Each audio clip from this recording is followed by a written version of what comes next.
Hey guys, welcome to another brand new video and thanks so much for tuning in.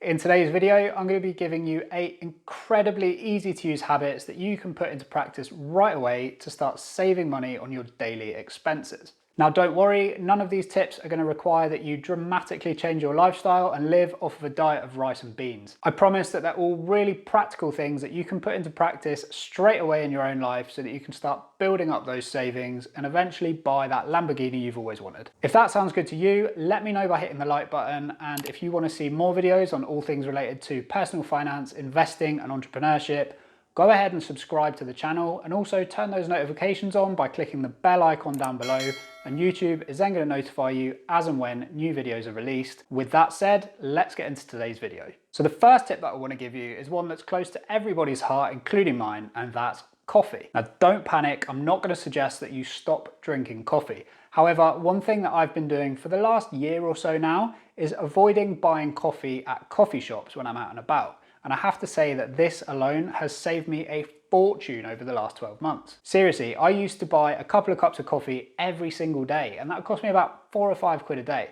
Over the course of a year, that adds up to over £1,000. Not to mention that those cups of coffee cost them about 20p a cup to make. Instead of playing that game, I just decided to buy a coffee machine off of Amazon for about £150, I think. It was in a Black Friday sale that I got it.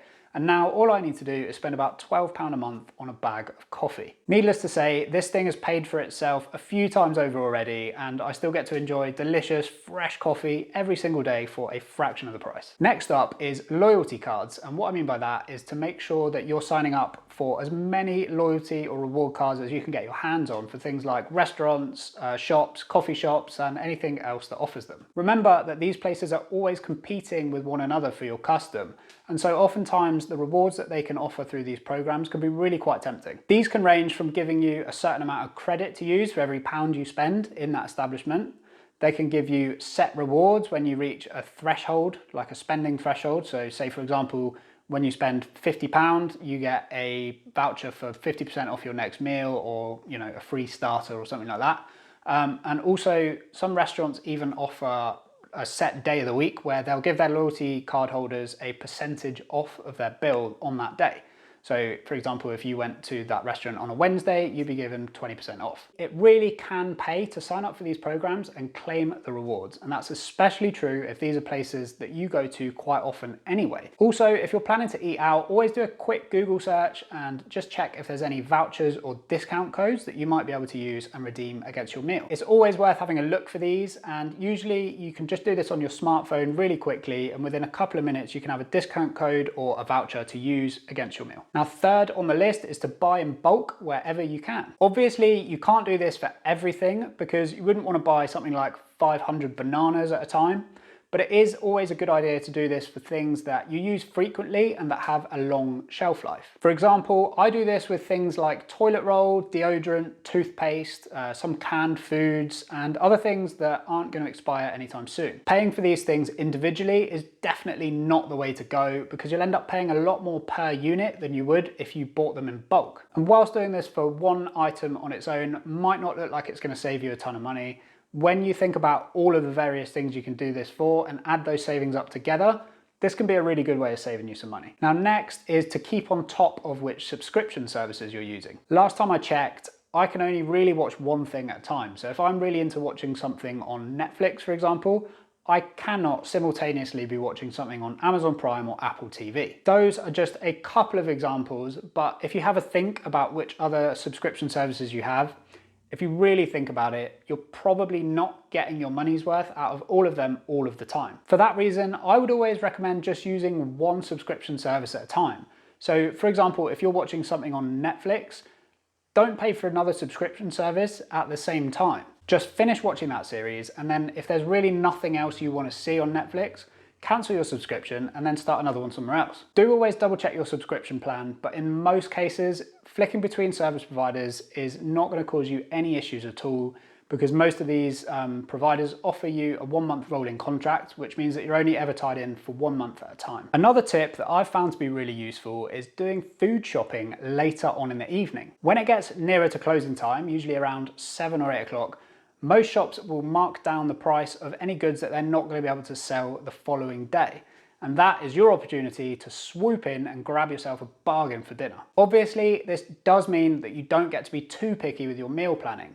However, more often than not, there is something nice on offer. So if you're willing to take the gamble, this can be a good way of saving money just by doing this a couple of times a week. Now, number 6 is to use electricity timers to turn things on and off at preset times. This is particularly handy for things like lights and heating and will ensure that things aren't accidentally left on when you're out at work or otherwise not using them. Also, be sure to figure out when your electricity supplier's off-peak hours are, and make sure that you run things like your washing machine, dryer and dishwasher during those off-peak hours so that you can take advantage of the lower rates. If you're really keen to maximize savings and if the off-peak hours make it worthwhile doing, you could even turn on any electric heating that you have during those off-peak hours to heat up the house at a lower cost. But this, of course, does only make sense if the house is going to be warm when you actually need to use it. This step does involve a little bit of organization to begin with, but you will notice the difference in your next electricity bill, which will make it all worthwhile. So next up is to take advantage of any free trials or other introductory offers. Companies all want your business and they know that there's a lot of competition out there that want it too. So they're always competing with one another to give you the most enticing offer. Now this is great for you as a consumer because you get to take advantage of some really good perks and you'll be able to find introductory offers for almost anything you can think of. Here's one that really got me excited. So last month I was interested in buying an audiobook. So I had a little search online and I saw that Audible, which is an Amazon company, were offering a free trial for 30 days, which included a credit for a free audiobook. I also noticed that under the offer, Amazon Prime members were given an extra credit for a total of 2 free audiobooks during their 30-day trial period. So I had a quick look online and I saw that I actually had a free Amazon Prime trial available to me as well. Now, obviously that's a no-brainer. So I signed up to Amazon Prime, then I joined Audible, downloaded my 2 free audiobooks, and then I cancelled my Amazon Prime trial so that I wouldn't be charged in the future. Not bad at all, but the best is still to come. 30 days later, and I still hadn't finished those 2 free audiobooks that I was given.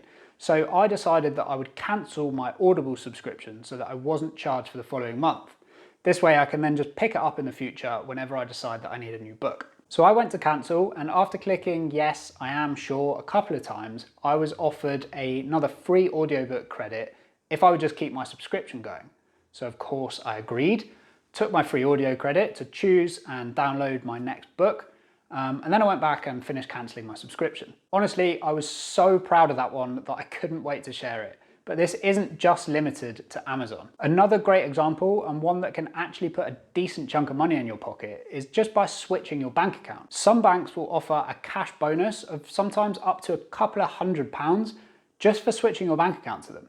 So if you've got the time to do it, I highly recommend taking advantage of these offers as a way to make a little bit of extra money with very little effort involved. And that takes me on to number 8, which is to make sure that you wait for the sales before buying any non-essential items. This can take a little bit of discipline, especially if you're prone to impulse buying, but the results can be really rewarding. Sales can knock huge amounts off of things like clothing and home appliances. And there's also just something really satisfying about knowing that you paid 50% less for something than everybody else did. I did used to struggle with this one for a while, but honestly, especially when it comes to things like jeans and other plain clothing that just doesn't ever go out of fashion, it's just not worth paying full price for those things when you know that in a couple of months' time, if you just have a little bit of patience, there's going to be a big sale on and you're going to get those things at a massive discount. So there you have it, the 8 everyday tips that you can use to accelerate your savings and get yourself into a really strong position financially. I've also uploaded another video recently explaining the 5 methods that I used to save over £20,000 last year.